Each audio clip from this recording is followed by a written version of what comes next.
He went into the mountains just to ride alone, but accidentally came across an object under the ice that was never meant to exist. When he looked inside, he saw something that made him tremble with fear. Subscribe to the channel and write in the comments which country you're watching from. The mountain range had no name on modern tourist maps, and that absence was not an accident. It lay beyond the edges of marked ski zones and well outside the limits of avalanche-controlled corridors, a spine of rock and ice that rose like a frozen scar across the horizon. People who ventured here usually did so with ropes and ice axes, not snowboards, and almost never alone. Yet, for Marcus Hale, this unnamed ridge had become an obsession, not as a conquest but as a quiet refuge from places where every movement was observed, recorded, filtered through lenses and expectations. Marcus was not a professional athlete. He had no sponsors, no camera crew following him into the wild. He worked seasonal jobs, saved for months, then vanished into mountains with nothing but his gear and his own discipline. Years of careful training had given him something far more valuable than bravado. He carried a habit of restraint that had been shaped by mistakes survived and by friends lost to recklessness. He had learned to listen to snow, to wind, to the smallest changes in temperature that could turn a solid face into a death trap within minutes. He never trusted adrenaline. He trusted preparation. That morning, he had left his small base shelter long before sunrise. The air was so cold that each breath felt like biting into glass, but the sky was cloudless and pale, a fragile promise of a stable window in a season that rarely offered such mercy. He moved methodically, checking his avalanche transceiver, testing the integrity of his probe, running gloved fingers across the seams of his jacket for any sign of moisture intrusion. The satellite tracker on his shoulder blinked green, a thin thread of connection to a world that otherwise did not exist up here. Once he started climbing, that blinking light would be his only voice. The approach to the ridge was slow and punishing. Every step on the steepening slope demanded attention as the wind-packed surface gave way to softer layers beneath. The crunch under his boots was not uniform. In some places it rang with reassuring density. In others it whispered hollow warnings that forced him to stop, backtrack, test again.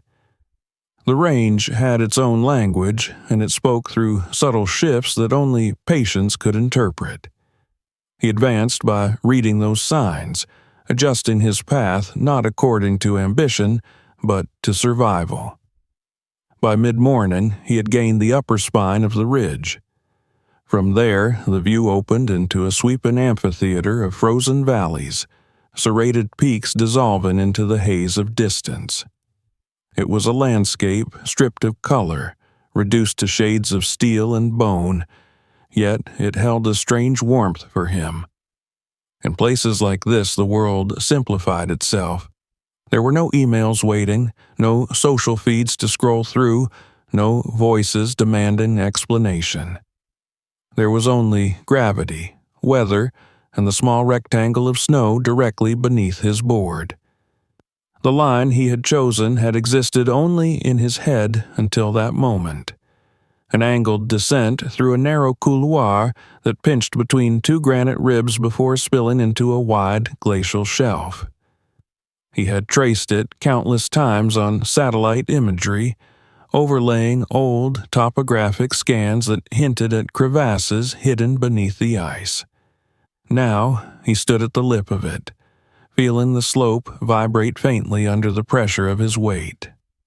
The wind picked up in short, violent bursts that slapped the fabric of his jacket like a reprimand. He waited. That was always the most difficult part. The instinct to go was strong, a physical pull as real as gravity, but he forced himself to stand still until the mountain settled into a rhythm he could accept. Only when the gusts spaced out and the snowpack remained quiet did he push off. The first turns were cautious, carved across the face rather than down it, letting the board test the surface before committing.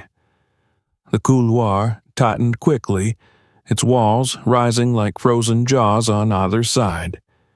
His breathing slowed, aligning with the cadence of movement, a practiced ritual that shut out everything but balance and control. The sound of his descent was swallowed by the vastness around him, leaving him wrapped in a silence that felt almost religious. Halfway down, he veered toward a shallow ledge he had marked as a rest point. As he glided onto it, something caught the edge of his vision, a glint that did not belong to rock or snow. He slowed instinctively, scanning the surface. At first, he saw nothing unusual. The ledge was a patchwork of wind-scoured ice and shallow drifts, a transitional zone where the glacier beneath made its presence felt through subtle undulations. Then he noticed it again, a faint, dull reflection buried just below a thin crust of snow, no larger than the head of a nail. It was not bright enough to be a mineral vein and not angular enough to be fractured stone. He crouched, brushed the surface gently with the back of his glove, and felt something unyielding beneath the powder. The mountain had a way of playing tricks on tired eyes, and Marcus had learned not to trust the first impression. He straightened, stepped back to a safe point, and studied the slope above for any sign of instability he might have triggered. Everything remained quiet. The ledge held firm, its edges locked into the ice of the larger formation beneath. Curiosity crept in, tempered by a heavier weight of caution. He probed the spot with the tip of his pole. The resistance was solid, metallic in its dull echo, utterly alien to the organic palette of the ridge. His heart rate ticked upward, not with excitement, but with the careful alertness that preceded every serious decision in the back country. He cleared a little more snow, enough to reveal a sliver of curved surface, its color muted by decades or centuries of exposure. It was not the broken wing of a plane or the familiar wreckage of modern debris. The curve was too deliberate, too smooth, and its edge vanished beneath the ice as if the mountain had swallowed something whole. A sudden, hollow sound pulsed through the snowpack under his boots. It was not loud, but it was wrong. The surface sagged imperceptibly, enough to make his stomach clench. He retreated 2 steps, planting his board sideways to distribute weight, and waited for the echo of collapse that did not come.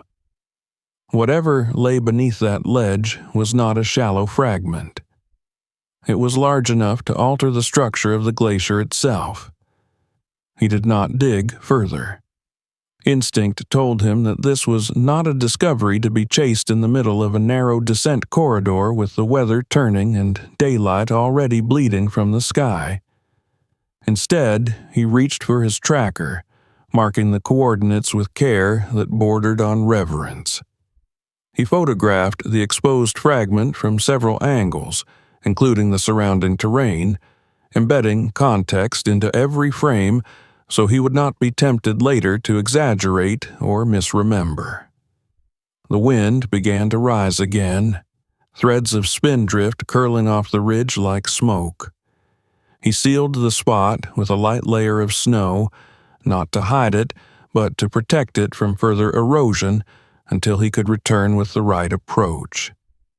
The mountain did not owe him patience, and he knew better than to press his luck. The remainder of the descent passed in a blur of controlled urgency. His mind replayed the shape of that curve, the strange certainty of its artificial origin, even as his body performed the familiar choreography of survival. By the time he reached the lower shelf and the terrain eased into something that resembled mercy, the sky had darkened to a bruised blue, and the temperature had dropped another few degrees. He did not feel triumph when he finally reached the relative safety of the basin below. He felt unease, the heavy sense that he had crossed an invisible threshold. He had come into the mountains seeking solitude and clarity, and instead he had brushed against something that refused to be categorized, something that waited patiently beneath ice that had been forming long before he was born. That night in his shelter, the wind clawing at the thin walls of fabric, Marcus lay awake long after his muscles begged for sleep. The coordinates glowed faintly on his tracker's screen, an unblinking reminder that the ridge above was no longer just a blank expanse on an outdated map. It had become a question, one he could not answer alone, but one he now carried with him like a weight that refused to be set down. Sleep never truly came that night. It hovered around Marcus like a distant memory, brushing his thoughts without claiming them, leaving him half aware of every groan of the wind and every creak of his small shelter as the ridge above tested its fragile seams. When the pale light of morning finally pressed against the frost-coated fabric, he felt as if he had never closed his eyes at all. Yet the coordinates glowing on his tracker were as sharp and undeniable as they had been before, a silent insistence that whatever he had touched the previous day was not a dream formed by exhaustion. He forced himself through the same ritual of discipline that had brought him safely to so many hostile places before. He ate even though he had no appetite, warmed his fingers until they no longer burned, and checked his equipment with mechanical precision. Outside, the wind was already on the move, not violent yet, but restless, as if searching for weaknesses. The sky was a dull plate of metal, offering no promise of calm, but no immediate threat either. It was a narrow window, and he knew better than to waste it. The return to the ledge was harder than the descent had been the day before. Overnight, the snow had been rearranged by the wind, erasing some of his tracks and disguising the subtle landmarks he had memorized. He advanced with the tracker in one hand and his eyes constantly sweeping the slopes above, searching for the faintest hint of slab formation. More than once, he halted entirely, letting his pulse settle while he probed the snow ahead, listening for the hollow echo that could signal hidden instability. When he reached the approximate location of the glint he had seen, there was nothing at first. The ledge looked no different from 100 others scattered across the ridge, a sterile blend of ice and drifted powder. Doubt crept in, cold and insidious. He checked the coordinates again, then again, stepping carefully along the contour until the numbers aligned precisely with the mark he had left. Only then did he kneel and begin to brush away the surface with slow, deliberate movements. The fragment reappeared almost reluctantly, a dull arc pushing through the crust as if the glacier itself were undecided about surrendering its secret. This time, he took the time to examine the surrounding area before touching anything else. He drove his probe into the snow at regular intervals, mapping the density of the layer beneath. The readings told a troubling story. The solid resistance he felt was not confined to a single point. It extended laterally beneath the ice, forming a buried mass that spanned several meters at least. He anchored a rope to a stable outcrop and clipped himself in before he dared to clear more of the surface. The glacier made small sounds as he worked, tiny cracks and sighs that might have meant nothing at all or everything. He removed the snow in thin layers, refusing the urge to hurry even when the cold began to creep into his wrists. Gradually, the curve he had glimpsed before resolved into a section of metal skin, its surface mottled with corrosion yet unmistakably manufactured. There were rivets along its edge, spaced with a precision that no natural formation could imitate. The realization settled slowly, as heavy as the ice pressing down on the object itself. This was not debris dropped by some recent expedition, nor the wreckage of a modern aircraft. The design was older, the craftsmanship belonging to an era when metal had been bent by hand and reinforced with patience rather than algorithms. As he uncovered more, the curvature grew broader, suggesting a cylindrical form far larger than any wing or fuselage fragment he could place in his memory. A sudden tremor shuddered through the ledge, subtle but undeniable. Marcus froze, heart hammering as he waited for the follow-up roar of a slab release that did not come. The glacier settled back into its deceptive stillness, but the message was clear. He was standing on the thin edge between discovery and disaster. Whatever lay beneath him was massive enough to have reshaped the ice around it, creating voids and stress lines that had no place on an ordinary slope. He retreated a meter, then another, testing each step before transferring his weight. From this safer position, he studied the exposed section, letting his mind assemble the pieces his eyes could not yet see. The pattern of rivets, the smoothness of the curve, the scale implied by the way the ice bowed around it all pointed toward a single conclusion he was reluctant to accept. He was looking at the outer skin of an airship, a relic from the age when humanity had trusted vast envelopes of gas to carry it across continents. The notion felt absurd in the sterile light of that nameless ridge. Dirigibles belonged to sepia-toned photographs and grainy newsreels, not to a glacier that had claimed them in silence. Yet the evidence was there, cold and undeniable beneath his gloves. He found what appeared to be the rim of a hatch or service opening, its outline distorted by decades of pressure but still readable to anyone willing to look closely. The wind picked up again, flinging needles of snow into his face and filling the shallow depression he had cleared. His fingers were losing dexterity and the rope tugged lightly at his harness as the ridge reminded him of the imbalance he had introduced. He took a final set of photographs, careful to include the broader context of the slope and the anchoring point that marked the scale of what lay hidden. Only then did he allow himself to feel the weight of the moment. The coordinates he had marked the night before were no longer abstract numbers. They were a doorway into a forgotten chapter of human endeavor, one that had been sealed away not by malice or conspiracy, but by the indifferent persistence of ice. He knew that returning alone with more tools would be folly. This was no longer a private puzzle to be solved in the margins of a solitary journey. It was a responsibility, and it was larger than him. As he prepared to leave, the sky dimmed in the way that only high mountains know, not darkening so much as withdrawing its light, leaving the world drained of depth. He secured the area as best he could, building a small cairn of stones above the spot where the metal vanished back into the glacier. It was a gesture more symbolic than practical, but he wanted a physical marker to stand alongside the electronic ones he carried with him. The descent was a study in restraint. He moved as if the mountain itself were watching, measuring every impulse against the risk it introduced.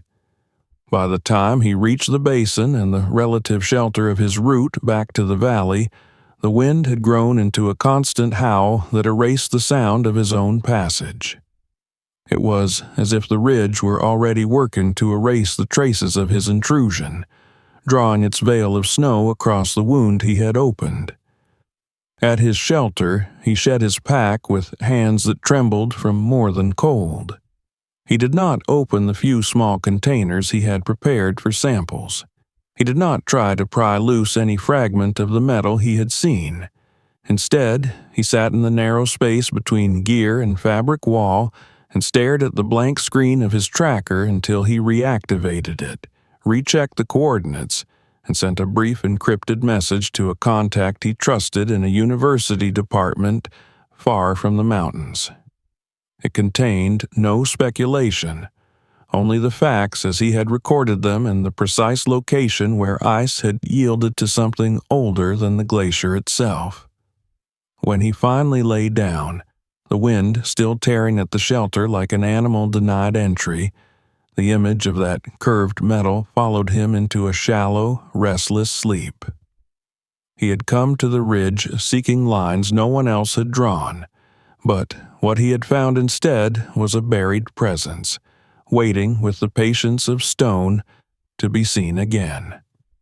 By the time Marcus began his third ascent toward the hidden object, the ridge had already claimed a piece of him.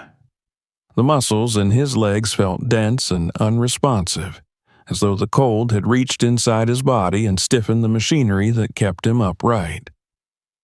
Yet, the message he had sent from his shelter the previous evening had changed the nature of his solitude. He was no longer an isolated rider acting on a private impulse. Somewhere, far beyond the frozen valleys, specialists were reading his coordinates, examining the images he had transmitted, trying to reconcile them with everything they thought they knew about early aviation. They had urged him not to disturb the site further, to wait until a proper expedition could be assembled, but he had also been warned of something equally troubling. The weather system advancing across the range was not benign.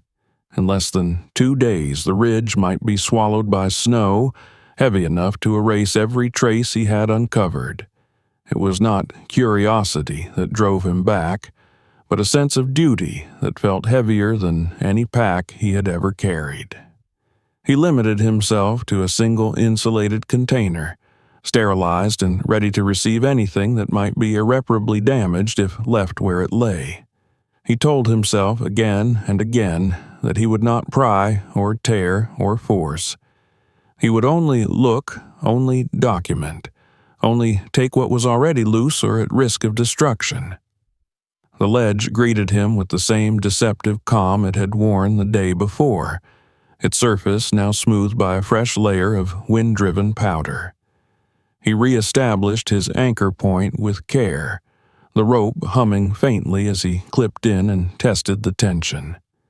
The glacier's voice was quieter today, not because it had settled, but because the growing storm masked its subtle complaints beneath a continuous moan of wind. He cleared the snow until the familiar curve of metal reappeared, then followed it laterally, tracing the outline of what he now understood to be a massive hull. The ice around it bore scars of long pressure, faint lines radiating outward like stress fractures in ancient glass. They told the story of impact, of a sudden arrival that had driven this object into the heart of the glacier where it had remained, perfectly entombed, while the world above forgot it. The hatch was more fragile than he had expected. Time had eaten into the rivets, and the metal around the frame had thinned, its strength preserved only by the cold that locked its molecules in a place. He worked slowly, using controlled leverage rather than force, warming the seam just enough to loosen its grip without shocking the structure. When the opening finally gave, it did so with a sound that seemed impossibly loud in the vastness of the ridge, a brittle sigh like a breath released after a century of restraint. The interior was not dark so much as muted. His headlamp revealed a narrow cabin frozen in the middle of its own history, the instruments dulled by a uniform crust of ice that softened their lines without erasing their purpose. Dials stared back at him with glassy indifference, their needles fixed forever at the last readings taken by hands long gone. The air inside was painfully cold, colder even than the wind outside, a stillness that had never been disturbed by heat or motion since the day the glacier claimed it. He moved as if entering a cathedral. Every step was measured, his weight distributed across points he tested repeatedly before trusting them. The floor beneath the frost showed no sign of collapse, but he could feel the subtle flex that came from standing on a structure never meant to bear the pressure of a mountain. His beam slid across the cabin walls, picking out the shapes of levers, gauges, and the faint ghost of lettering stamped into metal plates. There were no decorations, no indulgences. Everything spoke of function, of a craft built for a single daring purpose and nothing else. On what must have been the pilot's seat, he found the object that stopped him cold. A leather satchel lay there, its straps stiffened by ice, its surface etched with fine cracks where time had gnawed at the hide. It was not arranged carefully. It had fallen, perhaps in a moment of chaos, and then had been sealed in place by the slow advance of cold. He did not touch it at first. He photographed it where it lay, then the surrounding controls, then the entire cabin from as many angles as his narrow position allowed. Only when he was satisfied that he had captured its context did he begin the delicate process of freeing it from the seat. The leather resisted, not with strength, but with a stubborn adherence born of decades frozen into the fabric beneath. He worked the edge of a gloved finger between the satchel and the metal, breaking the bond millimeter by millimeter until the two surfaces parted with a sound like tearing paper. He cradled the bag against his chest for a moment, feeling its unexpected weight, the sense that it held more than documents, that it carried the residue of intention. He placed it gently into the insulated container he had brought, sealing it without opening it, trusting the cold to preserve whatever secrets lay inside until it could be handled by people with the means to do so safely. Only then did he allow himself to look deeper into the cabin. Along the wall to his right, he noticed a cylindrical object bolted into place, and its surface dulled but intact, protected by a thick metal collar. He recognized the form from his research into early exploration equipment. This was not a fuel tank or a component of the craft itself. It was a storage vessel designed to keep its contents dry and intact under conditions far harsher than any museum environment. The bolts that held it had been tightened by someone who believed they would return to retrieve it. Removing it required patience. The metal groaned as he loosened the fastenings, a low complaint that made him pause again and again to ensure he was not disturbing the surrounding structure. When it finally came free, he felt the subtle shift in balance that came from holding something that had been fixed in place longer than he had been alive. He carried it to the navigation table, a flat surface whose edges were softened by ice, and set it down with care. The table itself was a map of a world that no longer existed. Beneath a film of frost lay charts, their ink lines blurred but still legible in places, showing coastlines and routes that had once been nothing more than speculation. The instruments scattered across it were simple by modern standards, but carried the unmistakable authority of tools that had been trusted with lives. The cylinder opened with a faint hiss of displaced air, the seal surrendering after its long vigil. Inside were documents wrapped in layers of waxed paper, their edges yellowed but intact, protected by the same cold that had claimed the men who wrote them.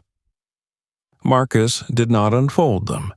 He did not even attempt to read a word. He recognized immediately that exposure to warmer air could undo in seconds what a century of ice had preserved. He photographed the contents in situ, resealed the vessel, and placed it beside the satchel in his container. Only then did he notice the smaller details that transformed the scene from an archaeological site into a moment suspended in human tragedy. A glove lay wedged between two panels, its fingers curled as if in anticipation of movement that never came. A metal mug was fixed to a hook near the wall, its rim etched with tiny dents that suggested repeated use. These were not relics of a grand narrative, but the residue of ordinary lives interrupted. A gust of wind roared through the open hatch, scattering fine snow across the cabin floor and jolting him back to the present. The storm he had been watching from afar was no longer content to remain a distant threat. It had reached the ridge, and with it came the certainty that he had only minutes, not hours, to retreat before the mountain reclaimed its silence. He sealed the hatch as best he could, reinforcing it with a light layer of snow to buffer it against the worst of the wind. The rope trembled as he clipped back in and eased himself away from the opening, the weight of the insulated container pulling at his shoulders like a tangible burden of history. The descent was hurried now, not reckless, but stripped of any lingering reverence. He was acutely aware that the cabin behind him was a place of death, not mystery, and that the men who had occupied it had not chosen to become part of an enigma. By the time he reached the basin, the storm had fully arrived. Snow flew in horizontal sheets, erasing the tracks of his ascent almost as soon as he made them. His shelter was a dim silhouette against the whitening world, and he dove into it with a relief that bordered on gratitude. Inside, with the wind screaming beyond the thin walls, he sat hunched over the container that held the satchel and the sealed cylinder. He did not open them. He only checked the temperature, ensuring the cold was maintained, and then secured them in the most insulated corner of his pack. The coordinates of the site glowed steadily on his tracker, but they were no longer enough. He was now carrying the first tangible proof that the ridge concealed more than a curiosity. It concealed a story that had waited in silence for someone disciplined enough to listen. The storm trapped Marcus in his shelter for almost 2 full days.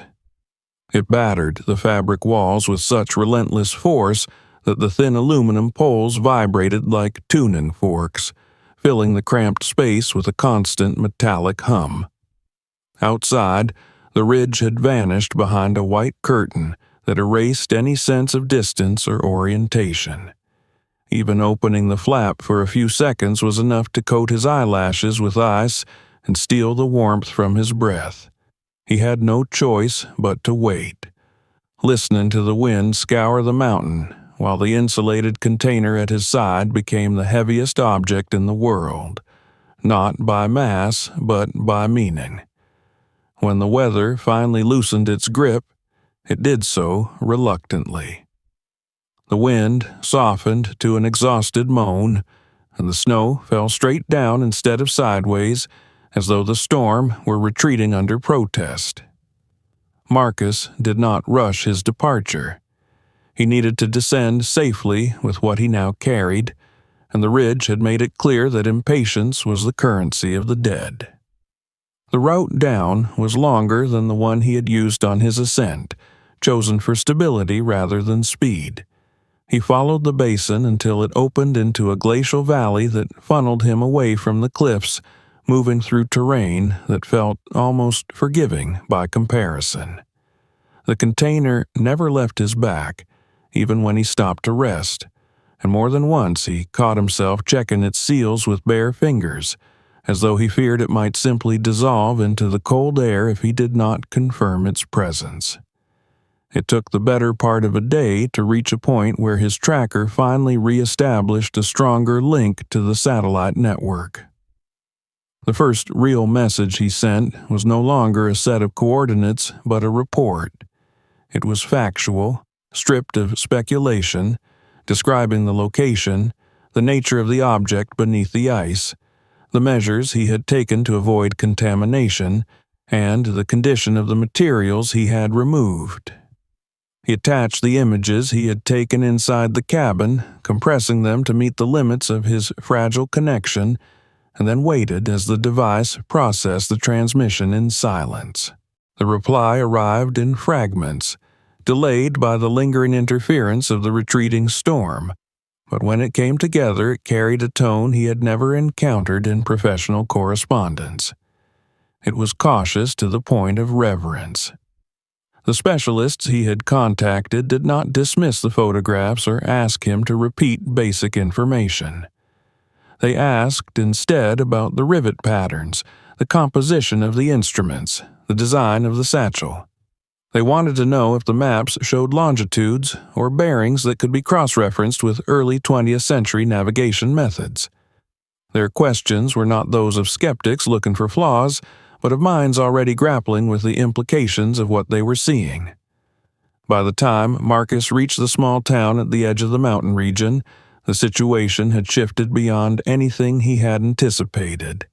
His arrival was quiet, unremarkable to anyone watching him unload his pack in a dimly lit hostel, but his inbox was filling with messages marked urgent.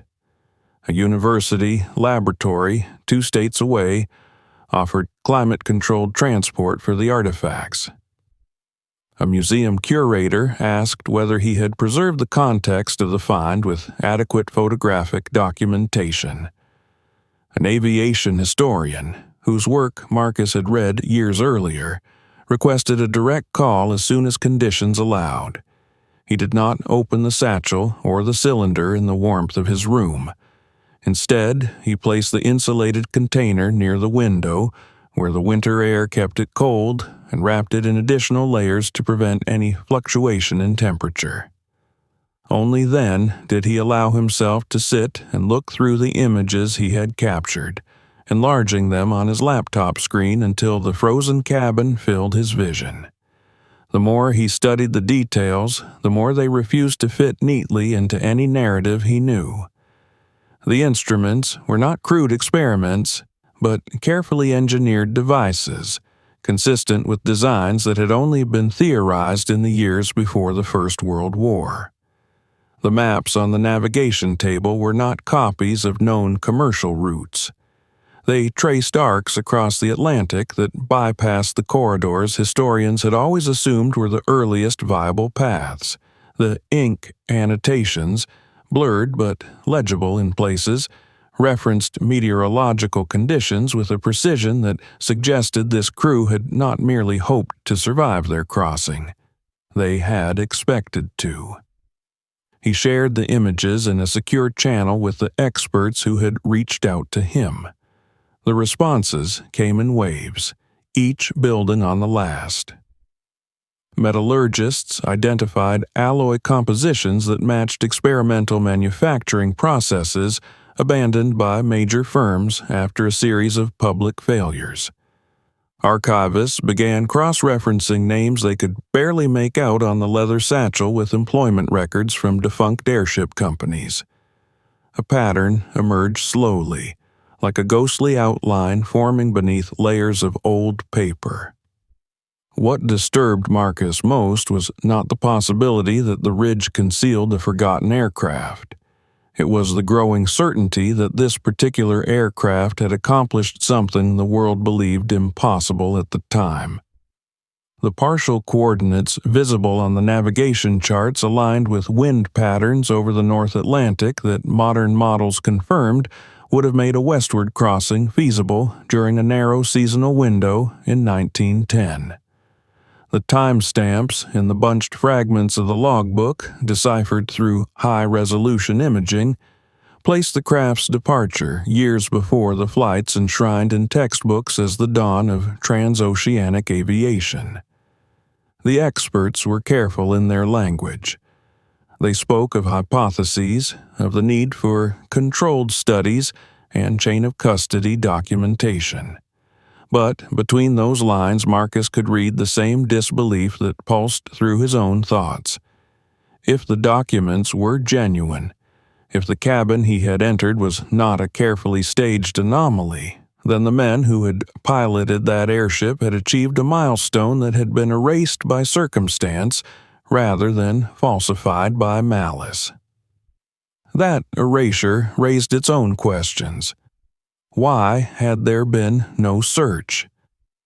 Why did the project not appear in the archives of the companies whose technological fingerprints were now visible in the metal and paper? An investigative team began to comb through shipping manifests, insurance records, and the personal correspondence of engineers who had vanished from public view around the same time. They found references to a private venture funded by industrialists whose names still adorned modern institutions, but whose riskier experiments had been quietly buried after catastrophic losses. As the story took shape, Marcus felt a new pressure bearing down on him, one that had nothing to do with altitude or weather. Requests arrived not only from academics but from individuals whose interest in the find was framed in language that felt uncomfortably proprietary. They offered to purchase the artifacts to relocate them to private facilities where their preservation could be guaranteed. Others hinted that revealing the full implications of the discovery might provoke legal challenges or political discomfort that could delay or derail the research entirely. He refused all such overtures. He had not risked his life on a nameless ridge to become a broker in a shadow economy of forgotten achievements. The more resistance he encountered, the more determined he became to ensure that the site and its contents were documented transparently, under the scrutiny of institutions that answered to the public rather than to hidden stakeholders. By the end of the week, a plan had begun to solidify. A small, interdisciplinary team would travel to the region under the guise of a routine glaciological survey, securing the necessary permits and safety infrastructure to approach the site properly. The artifacts Marcus had removed would be transported in a refrigerated container to a conservation lab equipped to stabilize materials that had not felt warmth in a century. Every step would be recorded, every movement logged, leaving no room for accusations of tampering or embellishment. The night before the team was scheduled to arrive, Marcus stood at the window of his room, watching snow drift lazily through the halo of a streetlight. Somewhere beyond the dark outline of the distant mountains, the ridge held its breath beneath a fresh mantle of ice. He no longer felt alone with the knowledge he had uncovered, but he felt the weight of it more keenly than ever. What had begun as a solitary descent along forgotten trails had become the opening act of a reckoning that would reach far beyond any line he had ever carved into the snow. The town at the foot of the mountains had never imagined itself a gateway to history. It was a place of truck stops and weather-beaten storefronts, where the rhythm of life followed the arrival of storms more closely than the calendar. Yet, within days of Marcus's descent, it became a temporary capital of a quiet but relentless investigation. Researchers arrived in pairs and then in clusters, moving through the narrow streets with the subdued urgency of people who understood that their work could collapse under its own weight if handled too loudly. The artifacts Marcus had recovered were transferred to a provisional cold storage unit installed in a municipal building that usually hosted winter markets. The hum of refrigeration filled the empty hall, echoing against concrete walls that bore no witness to the magnitude of what lay sealed within. He watched from a distance as technicians in insulated gloves moved the container onto a steel table, their movements slow and deliberate. The choreography of people who had spent careers learning how to treat fragile remnants of the past as if they were still alive. The first real insights came not from the objects themselves, but from the archives. While conservators stabilized the satchel and the metal cylinder in conditions that mimicked the interior of the glacier, historians scattered into libraries and digital repositories across continents. They searched not for the name of the airship, but for absences, for projects that had flared briefly into existence and then vanished without explanation. It was tedious work, a matter of scanning old corporate reports, forgotten patent filings, obscure references in trade journals whose readership had dwindled to a handful of specialists. Gradually, a pattern emerged. Around the turn of the 20th century, several private engineering firms in Western Europe had been experimenting with rigid airship designs that differed markedly from the publicly celebrated models of the time. These ventures were not funded by governments or military institutions, but by consortia of industrial magnates who saw the skies as an untapped corridor for commerce and prestige.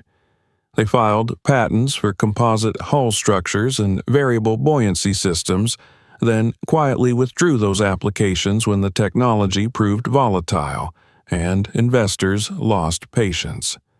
One such project, referred to only obliquely in a series of letters preserved in a family archive, appeared to have reached an advanced stage in early 1910.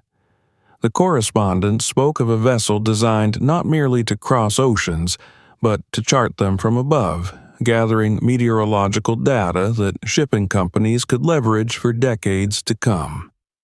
It mentioned a test flight scheduled under conditions of extreme secrecy, its departure delayed repeatedly by unfavorable weather until a narrow window presented itself in the late spring. What the letters did not mention was any successful return. The documents in the sealed cylinder began to yield their secrets, as the conservators brought them slowly to a temperature where the paper could be handled without crumbling.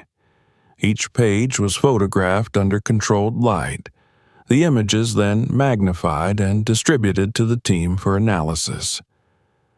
The logbook was written in a precise, unadorned hand, its entries devoted to bearings, airspeed estimates, and the condition of the craft. There was no grand narrative, no reflection on the daring nature of the mission. It read like the work of professionals who believed that their endeavor was not extraordinary but inevitable. The coordinates they had recorded traced a path that defied conventional assumptions.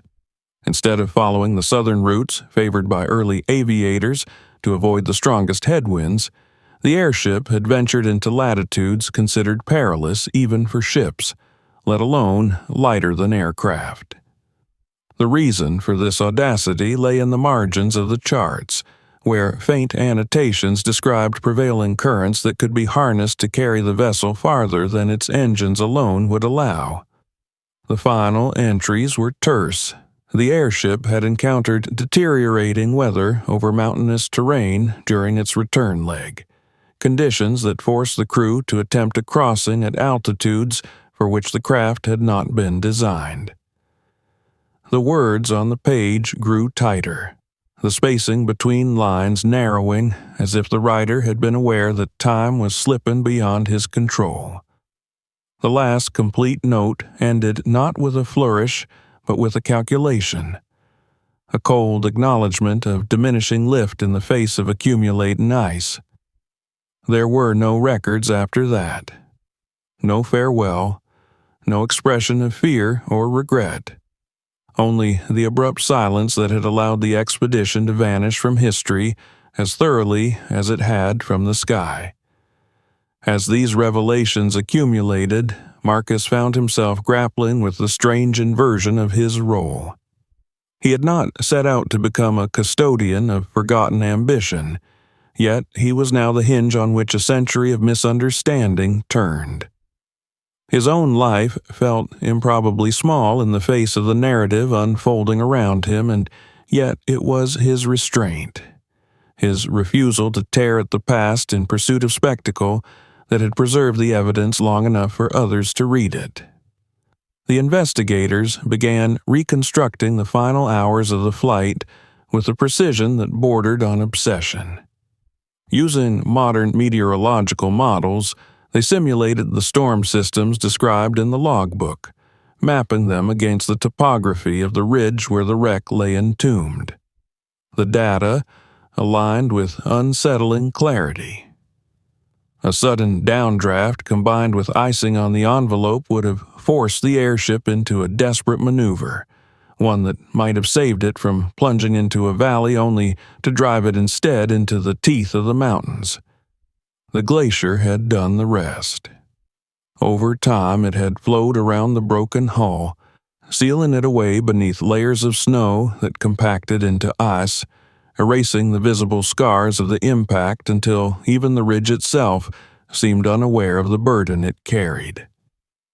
The human dimension of the story began to surface as well. Through census records and employment rosters, the team identified the likely crew members, men whose families had received vague notices of disappearance or no notice at all. Some were listed as having died at sea years later, their fates conflated with maritime disasters that bore no relation to their actual end. It was not a conspiracy in the modern sense, but a bureaucratic convenience, the smoothing over of uncomfortable failures in an age that preferred triumph to tragedy. Marcus attended the meetings where these findings were presented, sitting at the edge of long tables covered in printouts and annotated photographs. He listened as scholars debated the implications for aviation history, how this flight, if acknowledged, would predate and complicate the heroic narratives that had dominated the field for generations. Yet, what stayed with him were not the arguments about precedence or recognition. It was the image of that frozen glove in the cabin, the mug still hanging from its hook, the small human traces that transformed the airship from a technological artifact into a tomb. By the end of the month, the outlines of the lost expedition were clear enough to stand on their own. The craft had been an experimental vessel, financed by private interests, launched in secrecy to test the limits of contemporary engineering. It had succeeded beyond expectation in crossing the Atlantic, only to be undone by the very ambition that had driven it aloft. Its disappearance had been absorbed into the general fog of an era that was already teetering toward global conflict, its memory buried not by malice, but by the overwhelming momentum of history itself. What remained was to return to the ridge, to retrieve the rest of the evidence before the glacier claimed it forever, and to ensure that the men who had risked everything in pursuit of the sky would no longer be reduced to a footnote, or worse, to nothing at all. By the time the scientific expedition assembled at the edge of the mountain range, winter had tightened its grip once more. What had seemed like a brief interlude of relative calm after Marcus's discovery had given way to a renewed cycle of storms, as though the ridge itself were testing the resolve of those who now sought to disturb its long-kept secret. Yet there was no turning back. The story of the lost airship was no longer speculation whispered among specialists. It had become a responsibility that demanded action before time erased what little remained. The team was small by design. Glaciologists, aviation historians, conservation scientists, and 2 veteran alpine rescuers formed the core of the group, each chosen not only for expertise, but for the discipline to operate in silence and restraint. Permits had been secured through environmental agencies that viewed the expedition as a limited-impact geological survey, a framing that protected the site from the curious while ensuring compliance with regulations designed to safeguard fragile mountain ecosystems. Marcus stood among them as both witness and guide, the one person who knew the ridge not as an abstract contour on a map, but as a place that had already drawn blood in the form of exhaustion and near-miss catastrophe. The ascent followed a route that prioritized safety over directness. Heavy packs weighed down every step, filled with scanning equipment, insulated containers, and instruments designed to map the glacier's interior without carving into it. The air grew thinner with every meter of elevation, and the silence that accompanied their progress was punctuated only by the rhythmic crunch of crampons and the measured calls of the lead climber marking changes in terrain. When the ledge finally came into view, it bore the scars of a winter that had not relented. The cairn Marcus had built months earlier was half buried, its stones fused together by ice as if the mountain were attempting to erase his handwriting from its surface. He felt a surge of relief when the glaciologist's instruments confirmed what he already knew by instinct. Beneath the snow, the metal hull remained, its presence distorting the density readings in a way that could not be mistaken for natural variation. Work began immediately, governed by a protocol that treated the site not as a wreck, but as a living system whose balance could be fatally disrupted by careless intervention. Laser scanners were positioned around the exposed curve. their beams painting the air with invisible grids that translated the glacier's contours into three-dimensional maps. Photogrammetry followed, each image calibrated to capture not only the shape of the hull but the subtle shifts in the ice that had embraced it over the decades. Marcus watched as the craft he had first glimpsed in isolation was now rendered into data, its form unfolding across laptop screens in real time. It was both gratifying and unsettling. The airship was losing its mystery, becoming measurable, its story increasingly accessible to minds that had never felt the cold breath of the ridge. Selective openings were made under the supervision of the conservation team, who worked within temperature-controlled tents erected over the most sensitive areas. No attempt was made to excavate the entire hull. Instead, they focused on compartments likely to contain identifying features, guided by the logbook's descriptions and the structural scans that revealed interior divisions. Every bolt turned was recorded, every fragment cataloged, the process more akin to surgery than exploration. The first of the definitive markers emerged from a corroded panel near what had once been the engineering section. A manufacturer's plate, dulled by time but intact, bore the imprint of a company that had vanished from public records before the First World War. Its serial number matched a series of patents filed and then withdrawn in 1909, a paper trail that had previously been dismissed as a financial misadventure rather than the blueprint of a machine that had actually flown. Elsewhere, they uncovered the remains of navigation instruments whose calibration scales were specific to experimental methodologies known only from technical correspondence. Metallurgical analysis of small samples confirmed that the hull had been constructed from a lightweight alloy developed in a laboratory that closed its doors amid scandal less than a year after the airship's disappearance.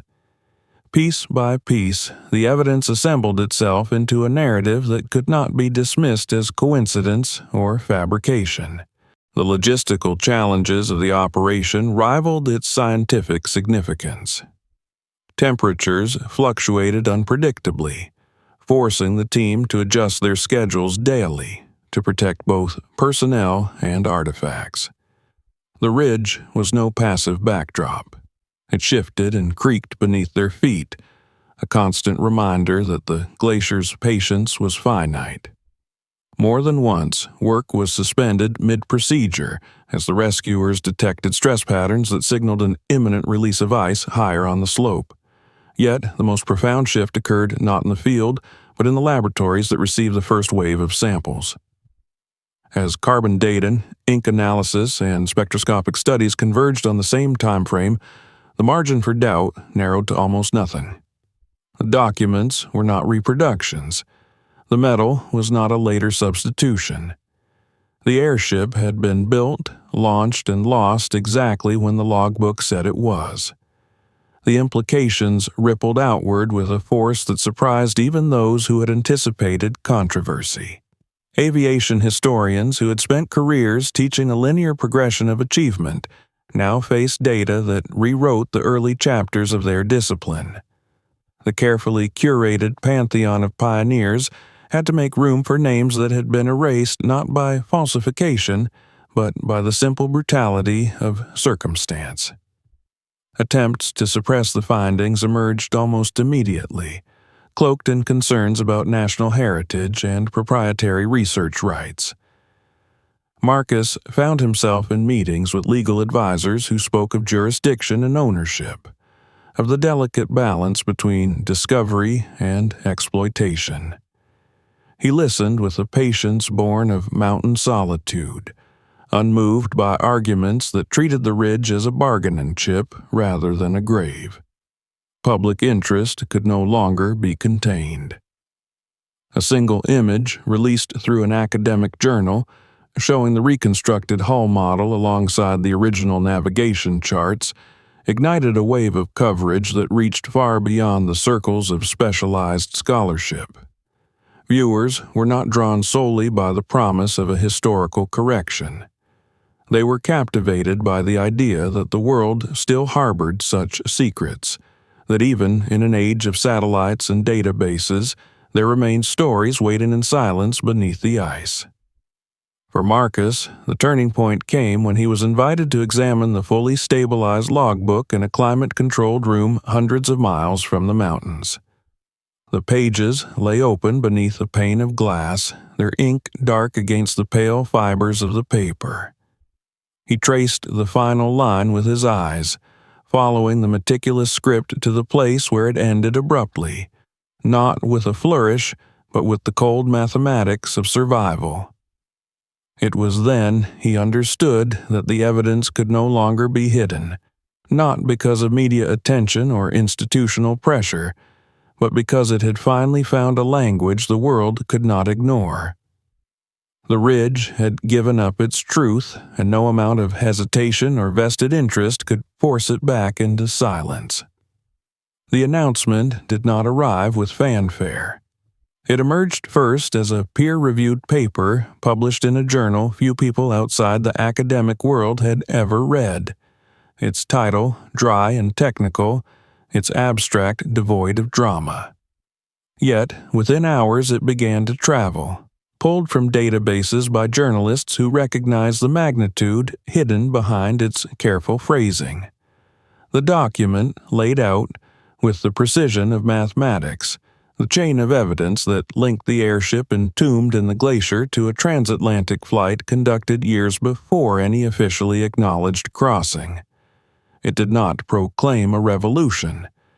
It simply presented data that refused to bend. From there, the story took on a life of its own. Major universities convened emergency symposiums. Aviation museums issued statements that balanced caution with barely concealed excitement. The names of the forgotten crew, reconstructed from payroll records and family registries, appeared in print for the first time in a century. They were no longer anonymous initials in a ledger or shadows in a frozen cabin. They became men with childhood addresses, with school records, with descendants who had grown up believing their ancestors had vanished at sea or drifted into obscurity. For some families, the revelation arrived like a second bereavement, reopening wounds long thought closed. For others, it was an answer that generations had been denied, a quiet vindication that loss had not meant insignificance. Marcus watched this unfold with a mixture of detachment and awe.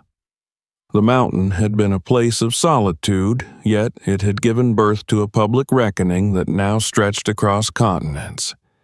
He received invitations to speak, to appear on programs that thrived on spectacle, but he declined most of them. When he did agree to attend a conference, it was only on the condition that the focus remain on the evidence and the men whose lives had been swallowed by the glacier. He spoke not of courage in the abstract, but of restraint, of the discipline that had kept him from tearing at the cabin in pursuit of a souvenir. The academic response was not uniformly celebratory. Some historians challenged the interpretation of the data, arguing that extraordinary claims required extraordinary proof even when the proof lay in front of them. Yet each critique prompted a deeper dive into the materials, and each reanalysis reinforced the same conclusion. The route traced in the logbook matched wind models reconstructed from ice core samples. The metallurgy aligned with experimental alloys documented in a handful of forgotten patents. The calibration of the instruments corresponded to techniques that would not enter mainstream practice for another decade. The airship had flown, and it had done so in a sky that the world believed had been empty. Gradually, the language of doubt softened. Textbooks were not rewritten overnight, but new editions began to include a footnote, then a paragraph, then entire sections devoted to the lost expedition. The story of early aviation, once told as a clean arc from one celebrated name to the next, became messier and more human, acknowledging the role of private ventures and failed enterprises in shaping progress. The pioneers who had once occupied the margins of the record stepped into the light, their achievements no longer overshadowed by the catastrophe that had claimed them. In the mountain region itself, the transformation was more subtle but no less profound. The unnamed ridge acquired a provisional designation in scientific literature, not a grandiose title, but a functional reference that anchored it in the cartography of discovery. Local authorities, guided by conservation experts, designated the site a protected memorial zone. The glacier would not be stripped of its burden. The remaining sections of the airship would be left where they lay, monitored through non-invasive methods that allowed the ice to continue its slow work while preserving the context of the find.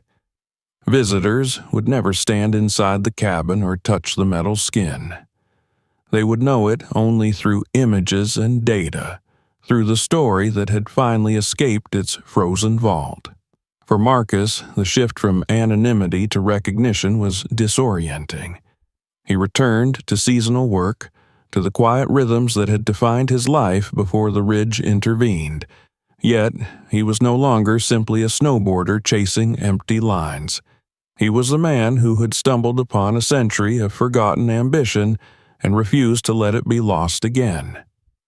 There were moments when he missed the simplicity of those days when the mountain was nothing more than a challenge of balance and endurance. Now, every ascent carried with it the echo of that first metallic glint beneath the snow, the reminder that the landscape was layered with stories as deep as any crevasse. The final closure came not in a lecture hall or a museum gallery, but in the form of a small ceremony held at the edge of the glacier. There were no cameras, no grand speeches, only a handful of scientists, a few family members of the crew, and Marcus himself standing in the thin air as snow drifted lazily around them. A plaque was installed at a respectful distance from the site, its inscription simple, naming the airship, the date of its flight, and the men who had never returned. It did not claim to right every wrong or answer every question. It merely acknowledged that they had been there, that they had crossed an ocean long before the world was ready to remember them. As the group dispersed, Marcus lingered, watching the ridge absorb the last traces of their presence. The glacier was unchanged, as it always would be, its slow movements indifferent to human milestones. Yet beneath its surface lay proof that progress was not always linear, that the path of discovery was as fractured and unpredictable as the mountains themselves. He turned away at last, descending along a route that felt strangely familiar despite the years that had passed since his first solitary ride. The line was still there, etched faintly into the snow, but it no longer belonged only to him. It had become a thread in a far larger tapestry, one that wove together courage and loss, secrecy and revelation, and the enduring truth that even the most isolated places can reshape the way the world understands itself. Before you go, make sure to subscribe to the channel so you don't miss what we uncover next.